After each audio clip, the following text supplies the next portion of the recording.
Hi everybody, this is Michael Hollands for Sound of the Movies. Today I'm talking to one of Hollywood's best and most respected composers and conductors, Mr. David Newman.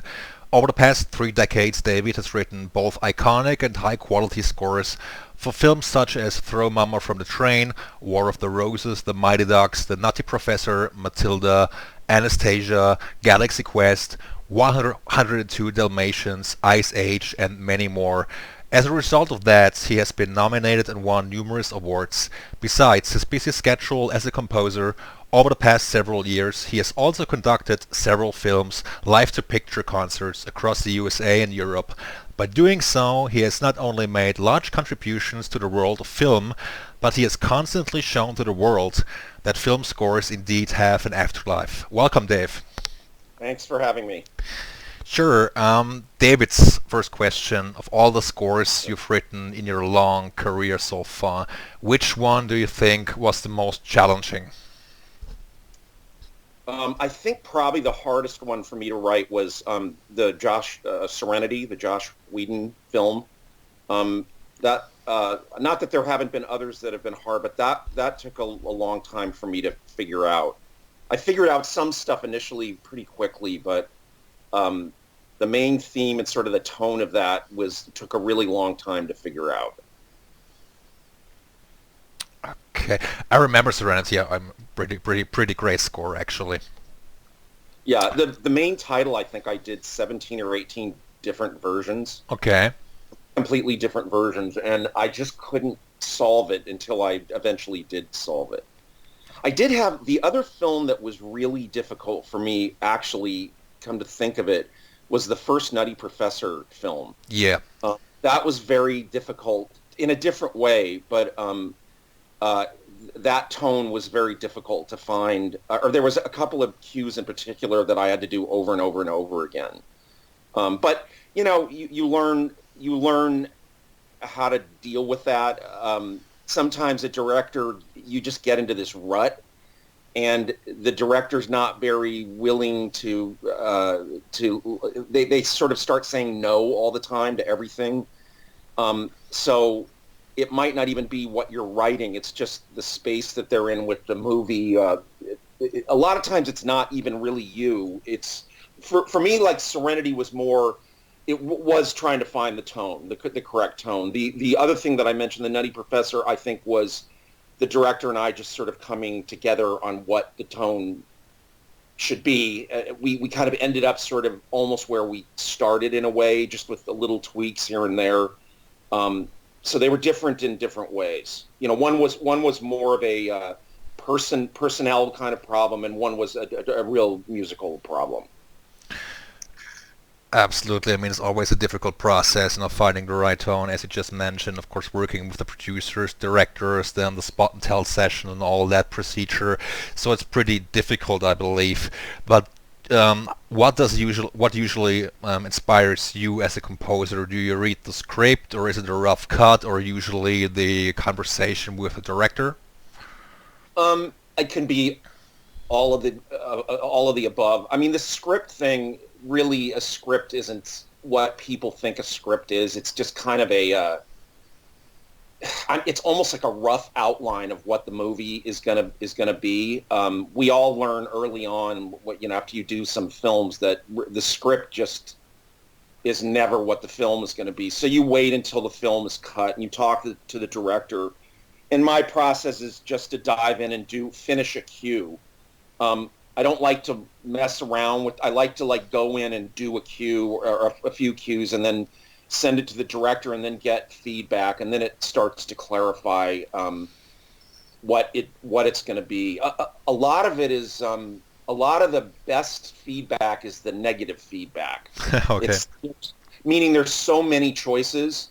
So when you get negative feedback, it lessens the amount of choices and it clarifies what the director is thinking, and then you bring to bear what you're thinking, and it kind of chisels away till you get rid of what doesn't work to what does work. But it's more like getting rid of a process. It's more like a process of getting rid of what doesn't work. There's a lot more that doesn't work, as we say. Work means I don't know how else to describe it. It's when you write a cue and they like the cue and it just seems to fit the scene in the movie. Yeah. So we all say it works, for want of a better way to describe it.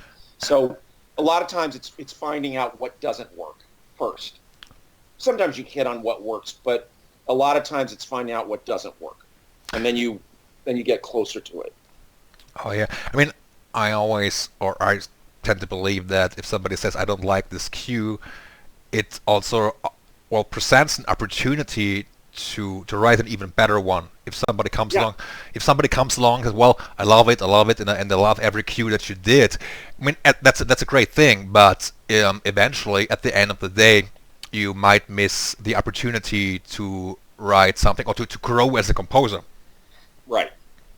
It doesn't happen very often that everybody likes everything. I've had a few where it did work almost all the time. Like I remember Galaxy Quest was kind of a film like that. Not except with one glaring exception. Galaxy Quest just went down so easy, and we were kind of thinking what you just stated. That is this for real? Are we going to all like this when we actually? But then I got to the last cue of the movie, and then it was a disaster. I recorded. I went to the recording session. There was I don't know. Stop me if I've told you this story before. Did I tell you this story I about don't the think end of? I don't think we went into detail about this one. I don't think so. No. This was an interesting thing. We do what are called mock-ups for the Yeah. direct. We use our samples in mock-ups. So I had mocked up the end of the movie, the end of Galaxy Quest, when they return to the for those of you people that know the movie, it's kind of a spoof on Star Trek. Yeah. They really do get into an alien ship and et cetera, and then it's at the end of the movie when they crash land back into the convention. Yes. It's like a Star Trek convention. And then there's this big glorious cue as they emerge from the ship and a little bit of drama and et cetera. And I had played them the cue and they had said fine, like they had to most of everything. And it was very last minute, the whole process, as it sometimes is. So they were they were not even in Los Angeles. They were at Skywalker, which is in Northern California. Yeah. A couple hours away, but they were on what we used then was an ISDN line, and they didn't. I read down the cue and they didn't like it, and it was a huge orchestra and a chorus was there, and we were all doing it live together because it was their last night of dubbing. They had to print master, finish the movie the next day, and they just didn't like the cue, and so we sat and talked for about 20 minutes. I was trying to figure out everything had been so easy and now this is the worst. I mean, the most important cue in the movie, right? So I started thinking it through, and rather than being at home with my digital audio workstation, I was there with an orchestra. I'm very, very familiar with the orchestra. I've played in orchestras all my life. As a violinist, I was a professional violinist for 10, 15 years doing film and television. So I know how that all works. So I sat down at the piano and I added about 40 bars, maybe 50 bars, because the real problem was it was too slow. It felt lugubrious. It didn't feel energized. So I had to add in about 50 bars. Some things I elongated. I had to write some new music. And so I sat at the piano. They gave me about an hour. And I rewrote that cue essentially there, just as if I was picking samples at my digital audio workstation and writing there, except I was doing it with an orchestra. And they're really good at this stuff in Los Angeles. They know something's wrong. They start listening very intently. So I would say to the horns, do such and such, play these notes, and I kind of bang it on the piano for them. And I'd say real fast what the notes were, but they would get it right away just hearing it on the piano. And then the winds might know that, I've added some bars here for everybody. And we just went through the whole thing. So it was an amazing, exhilarating, frightening experience. I bet. It was way, way better. just as you stated, it was much better than it would have been had it just gone down the way that it was. Absolutely. I mean, eventually, Dave, all the hard labor paid off. I mean, Yeah. Galaxy Quest is a tremendous effort on your part, and Yes. many fans love that score. Really, Yeah, and when I listen back to the score, I like the whole score. I don't think it suffered from not going in and over the cues, but that last cue was, you know, my penance for it being so easy up to then, because it's generally not that easy. yeah, absolutely not. Um, It's actually, I think I've got a great transition here, transition question. We just talked about the difficulties of film scoring and how hard it is sometimes. What do you think, Dave, is the biggest difference in the scoring process today compared to the state of Hollywood and the industry maybe 20 or 30 years ago? Yeah. Well, it's without a doubt the pervasiveness of the sampling technology and Yeah. their ability to what they call temp score the movie. It's changed it fundamentally as to what the process is. It's changed fundamentally in the hierarchy of where the film composer is in the chain of command, so to speak. I think it's lessened the role of the film composer. It's made it less, for want of a better word, magical, for wonderful mistakes to happen, things that the director would never have considered doing. Hearing a live orchestra play and having to sit and listen to it and get used to it, and maybe it's going to work much better than all the stuff that they'd put in it before. Now, you just do this stuff to death. You know, you write 3 or 4 versions of every cue, and it just sort of takes that magical quality out of it. It's not that it's worse. It's less. It's less of a. I'm not sure the way to say it. It's just fundamentally a different job now. Yeah. It's much more of a let's get along job than composing music for a film job. There's a lot more people interaction with not just director, but like all kinds of people, because your mock-ups they travel all through the whole hierarchy of the film.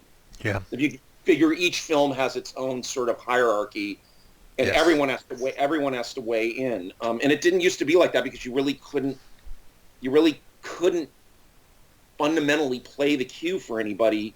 So they had to wait till they heard it, and if they didn't like it, then they had to book another session and spend more money. Now they don't have to do that at all. There's no money spent until everyone's satisfied with all the mock-ups.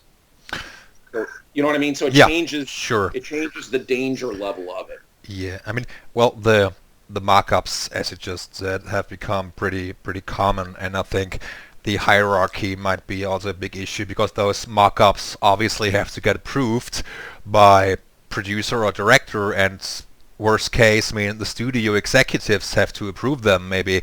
Yeah. So I think, but also today, as I perceive it, or as many journalists or film score fans perceive it, the art form might suffer a bit from the let's say the process of politics. You know? Yeah. It's interesting. My father was Alfred Newman. Yeah, sure. Okay. I'm reading a fairly famous film and television composer, mainly television. His name was Fred Steiner. Yeah. He, in the 70s, went back to school at USC and got a degree in, of all things, philosophy. But his thesis was a biography and treatise on Alfred Newman. And I'd never read it before, and I've been reading it, and it's so fascinating, because Alfred Newman and Max Steiner were in Los Angeles right at the beginning of talking movies. And now that I've looked at some of those 30s films in the so basically film scoring started in the 30s, the early 1930s, what we would think of as film scoring now. By 1939, that's 9 years, you have a score like Gone with the Wind. Yeah. that means in 9 years, those guys figured out what film scoring was. They figured out an entire art form in 9 years. It was miles away from what it was in 1930, 31, 32. Starting with King Kong and little by little, they started with wall-to-wall music like it was a silent film. Then they went through this period where there was no music at all except the main title and an end title and maybe a love theme in the middle of the film. So you'd have a 90-minute film with 7 minutes of music in it. Yeah. Till they sort of figured out what music could do. And when Korngold came in the middle 30s, he did these Viennese swashbuckling scores that added another sort of syntax to the palette that Max Steiner and Alfred Newman had sort of been working on from the early 30s. But it's an art form that developed in about 9 years, for want of a better. By 1939, 1940, it was already a mature. Those of us that love it and believe that it's an art form, it was mature by then. I mean, it got different. And it's, of course, it changed in the 60s, and it changed in with Star Wars, it changed in the 70s. And it's now fundamentally changed again. And Absolutely. I don't know where it's going to go. For better or worse, it's changed a lot, yeah. I think technology, which has always changed it, which of course changed it in the 30s because it went from silent film to talking films, and that fundamentally changed what people viewed as a film. And then the artists, they talked about how big should the orchestra be, how much music should there be, what kind of music should it be, should there be music at all, should they, and they would experiment with all these different films to try to find out what it was. Absolutely. And I don't think in art history there's ever been anything that changed that fast. Yep. Even now, it didn't change that fast with the technology. Absolutely. The first 9 years of I find the history of film music is really a fascinating subject because it is. Now music is going hooked up with the movie that can go all over the world to millions and millions of people, more than you could ever do with live performance. Absolutely. Even with a painting, you can't. Yeah. You have to go to a place to see a painting. You can't. You can take a picture of it, but it's not the same. A movie's a movie. Yeah. You just have to run it through a projector. You could see it anywhere in the world that there's a film projector. Absolutely. So Absolutely. It's very interesting, I think, and it is. It's very important, I think, especially in American culture. But all kinds of. Anyway, all right, that's my spiel about that. It's a really interesting subject, and I think we could go on this for hours. But I think it's not only the technology which has changed, it's also the people's tastes, I think, in movies and also in music. I think, and the way I perceive it, I mean, you know how passionate I am about movies and music, you know that very well. And but I have witnessed over the last maybe 10 years that people's tastes have changed so severely, and when people walk up to me and say, wow, have you seen that movie, it's such a great movie, and I suspect maybe 20 years ago, had that movie come out then, people would have said, well, it's actually it might have been a waste of my time to watch it. And the same goes for music as well. It's not just film music, it's popular music or rock music. Tastes have changed, and people say, well, that was such a great score, and people say, well, had that been released 20 years ago or 30 years ago, it would not have gotten that same kind of feedback. Nowadays, when people listen to a repetitive, maybe hugely percussive score, some people tend to say it's a masterpiece, and 30 years ago people would have said, well, it's mediocre at best. But that's how times have changed. It's hard to see where it can go. I don't even understand. I don't really understand where the film industry can go. But I'm sure it will go somewhere. I don't think you can keep making the same movie over and over again. But maybe that is what movies are. I don't know. The problem now is there's so many other outlets for this kind of visual narrative entertainment that there's just too much. There's almost too much competition for any one area to be hegemonic. So it's hard for us that are in the middle of it to see where it's going. I really don't have a take on where it's going. I don't know. I know that the music taste, as you say, of course, is severely changed. But that sort of always happens, I think. I think a lot of scores in the 60s and 70s, people in the 40s would have thought were crap, were nothing. So I'm not sure, where it's going and how to even contemplate it, I mean, those of us that are working, we just sort of put one foot in front of the other and do the best we can and hope for the best, I mean, these are all generalizations anyway. Not every movie has a percussive great score, as you say. There are movies that have different kinds of scores that would be looked at 20 years ago as good scores. It's just a different kind of world now. The taste, as you say. Absolutely. David, I've noticed that on quite a few of your albums, there was little score material. Is that due to the fact that you record often in Los Angeles? Is it a reuse fee problem, or do you have an explanation for that? Oh, you mean why there's not CDs of a lot of them? Is that what you're saying? I mean, when I listen to maybe your let's say the DuckTales score, for instance, which is great, wasn't released up until a few months ago by Entrada, and maybe also your score for Broke Down Palace. There is a soundtrack album, yet no score. What's the reason behind that? I don't know. There is a soundtrack of Broke Down Palace, but it wasn't. It was done later. A lot of them, the companies are doing them now. I don't know. I think the type of films I did, a lot of them were soundtrack films, and remember that in the 80s and early 90s, how big soundtracks were for movies. Yes.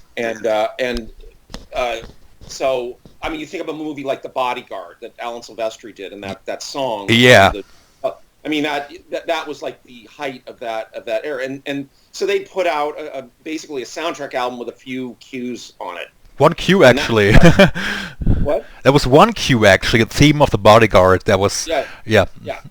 But that's kind of the way that stuff was at the time. And like DuckTales was just a Disney throwaway movie. I don't even remember talking to a director about DuckTales. It was just, I think I just wrote a score and recorded it, and that was the end of it. But so they would never put out a soundtrack of that. Yeah, it does cost money, and there is reuse, and there is a lot of, when the scores are done in the United States, it's easier now to do it than it was then. It was much more expensive in the 80s and 90s. Now they have some kind of deal where I don't think you have to pay anything, and then they get a piece of the CD or something like that. So that's why all these small companies can put out all these CDs that they do now of old scores that only collectors really are going to want to purchase. And they do 1,000. I think you can put out 1,000 CDs for some price, and if it's more than that, then it costs more, something like that. Yeah. Dave, we met up in Neumünster when you conducted E.T., and you have conducted so many live-to-picture gigs. You did Raiders of the Lost Ark, you did E.T., you did Star Wars, you did Alan's Back to the Future. Star Wars. I haven't done Star Wars yet. I'm doing that in September and October. You're about to do Star Wars, yes.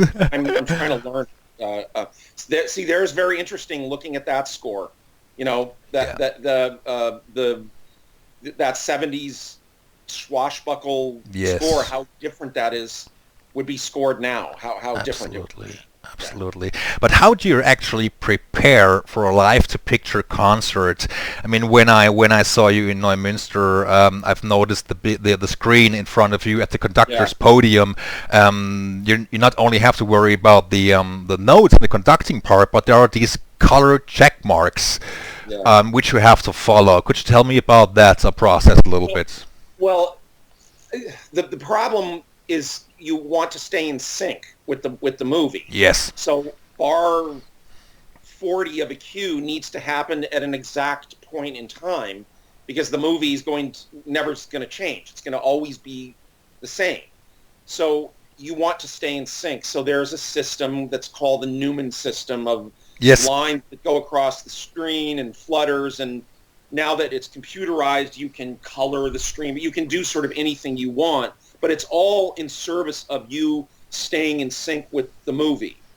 So, for instance, the last few cues in E.T., from when they take E.T. in the truck and drive for him to where the ship is going to come down and go home, there's a lot of synchronizing that John Williams wrote. Yeah, lots of sync points. There are a lot of sync points, and it's just much more effective for obvious reasons if you, as we say, hit them. So that you're at bar 40, for example, when you're supposed to be at bar 40. That's the job that's one of the jobs of conducting a film score live. It's very hard. It's very stressful, but that's the job.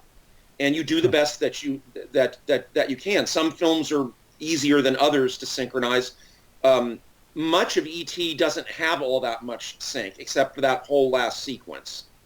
That and the bikes flying. Imagine you get to the theme, the flying theme before the bikes go up, or the bikes go up. It doesn't work. It doesn't work. You know what I'm saying? Sure. It's not. There's a reason that it's written the way that it's written. Absolutely. So I process a lot for this. Like when I'm going through these scores, is I go through like one layer at a time. I make sure that I have all the information that I need about what the visual cues are. What are the important things that I must hit? Yeah. And what are the ones that I can be softer, as Absolutely. we call it, right? And then I go through all the tempo information because you have all the streamers and everything, but you need to write for yourself exactly where it slows down and speeds up, and make sure the orchestra has all that. And then you learn it like any other score that you would learn. You learn the notes and you learn the phrases, and then you practice. I try to practice in as realistic a way as I can. I turn off the music and I put that conductor thing with the Newman system, streamers and flutters in front of me, and pretend it's an orchestra, and see where I get off, where I tend to go too fast or too slow, and what I need to watch out for. And I just sort of go over and over and over it in these different layers, and that's how I learn it. And sometimes we'll use click tracks for certain cues. The click tracks, yeah. If it's too fast, there's certain things that were click track when they were recorded, so that sometimes there's a few cues that are just impossible. There's a cue in Raiders that's so fast and so long and so sync oriented. Raiders is really a sync film. Yes. As is Star Wars, but not as much as Raiders of the Lost Ark. There's a scene where there's a fight outside of a plane near the last of the movie, and every punch that's thrown, it has a hit in the orchestra. Absolutely. Like 9 or 10 of them, So again, think of throwing a punch and the orchestra going, eh. You know what I'm saying? It wouldn't work, yeah. Yeah. So you have to sort of decide what it is that you need to do, and you have to be experienced enough to know, all right, you don't want to use clicks unless you absolutely have to, but you want to use them if you have to. Yeah. Because you don't want to be so out of sync for something that is so important about being in sync that it looks ridiculous to the audience. Absolutely. Timing is a factor here, and it's so difficult, not only for you as a conductor or composer, but also for the orchestra. The orchestra that you used in Neumünster, those guys were so young. Yeah. And I don't think we had so much rehearsal with them. So that's much easier because we can all get used to. And ET doesn't need any clicks. I don't do there's nothing in ET that's not playable without clicks, even in a limited amount of rehearsal. But like Raiders, say if I did Raiders with them, I probably wouldn't use clicks, but I'd rehearse that section the last third of the movie over and over and over again, Yeah. as if we were on an opera schedule. And, we have 9 or 10 rehearsals. Okay. Raiders, I get 2 rehearsals in the United States, and that's Okay. it. Okay. I can barely get through it in the whole thing, reading through it in just one rehearsal without stopping. You know what I mean? So then what are you going to do? You can't go through that sequence. I mean, unless you don't care about it, I mean, I can't speak for other conductors, but for me, with my background, I care desperately about the sync as much as the music, about the whole theatrical experience for the audience. Absolutely. It's a visual, theatrical, musical experience, not just a musical experience. Okay. Are you going to be back in Neumünster this summer, next summer? I don't know, but I wouldn't hear probably till the fall. But I think last time we were there, they had talked about coming back. But you never know. I don't know. Okay. I love that. I'd go back if they asked me. I love it there. Yeah, then I would go back to the Neumünster, that's for sure. Are there any planned live gigs in Europe, as far as you can tell right now, maybe for Back to the Future or Jurassic Park? Not for me, but there's tons going on in Europe. I was in Europe 4 times last year. This year, not at all. So we'll see. I'm doing a lot of West Side Story this coming season because it's a centennial for Bernstein, but nothing in Europe. I don't think it's as big a deal in Europe as it is here in the States. All right. Yeah. Okay. Well, I would love to see it pick it up. I would love to see it pick up, here in Europe or in Germany. I mean, we do have a lot going on. I mean, there are so many festivals in Germany, and we also have Hollywood in Vienna, which you also were a part of 3 times, which is also a fantastic experience. This year, Elfman will be there, and 2 years ago we had James Newton Howard. So it's picking up, and luckily, I mean, to me there is no bigger art form, musical art form than film music, and I would love to attend as many sessions and live orchestra gigs. I think they're doing the Hollywood people, the Vienna people are doing E.T. I think at some point this coming year as well. I think they will. Yes. Yeah. So I think the problem for me in Europe is I live in Los Angeles, and it's expensive to fly me. I can't to fly me out there and do the whole Megillah. So and the jet lag is bad too. Like Schleswig makes sense because it's kind of a training thing as well as a performance thing. So it makes sense to bring me to something like that. So we'll see. I love, as you know, I love Germany. Chris and I love Berlin. We've been several times to Berlin. I've done several film scores in Berlin. Yeah, Tarzan, Tarzan and Animals United. Yeah. We had a lovely time in the city, and then I was in Berlin last year. I did a Disney concert with the DSO. Yeah, at the Waldbühne, right? Yeah, it was great. And so, we'll see. Okay. Well, could you tell, or could you give me some insight about your future scoring projects? Is there anything going on? I have a film coming out now that's called Girls Trip that just came out. It's a Universal film. I have another film that's coming out in a few months. It's called Naked. They're both kind of they're both definitely comedies. So that's what I've got on the horizon, and then all the conducting stuff. Yeah, I mean, the conducting keeps it pretty busy as well. Yeah. Well, this Star Wars thing is that, it's 4 movies. It's about, my God, it must be 7 hours of music, maybe 6.5, 7 hours of music. So it's a lot. Easy. And a lot of notes, a lot of pages. Very fast. Lots of practice, lots of rehearsals maybe. Okay, is there anything else you would like to add? No, I'm good. It's very nice to talk to you. I hope to see you soon.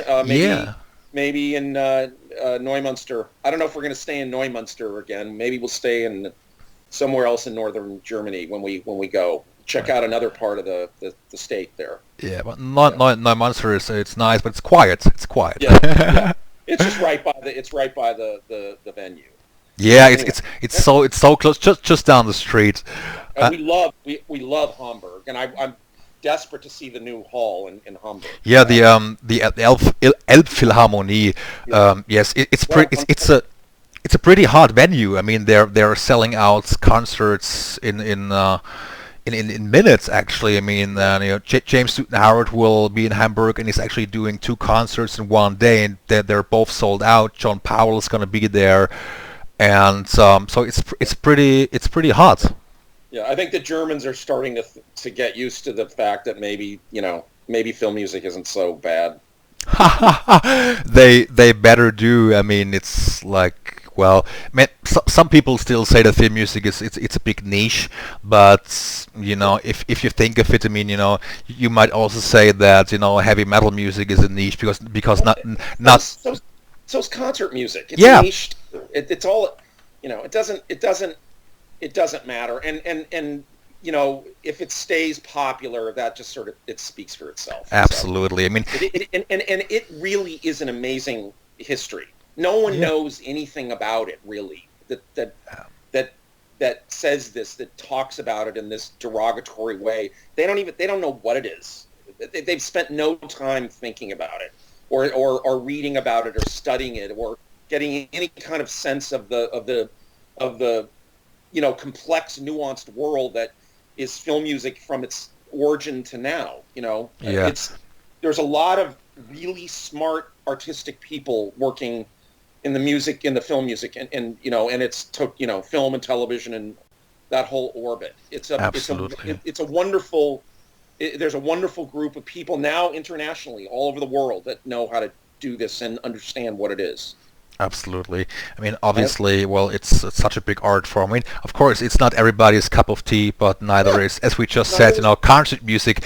But you simply you have to acknowledge the tremendous genius that it takes to write a good score, and the craftsmanship is incredible. And David, I know you're probably in a hurry. Yeah. You're in Carmel, right? I am. Yeah, it's. So I've got to sign off. But it's great talking to you, and I hope to talk to you. Absolutely, and if we can't meet up in Germany, I'm planning to coming over to Los Angeles, and it would be great to meet up then. Let me know if you're in LA, and I'll let you know if I'm in LA. Absolutely. Here. Okay, David, thank you. It's been a privilege and an honor again to talk to you, and have a nice day. You too. Bye, Dave.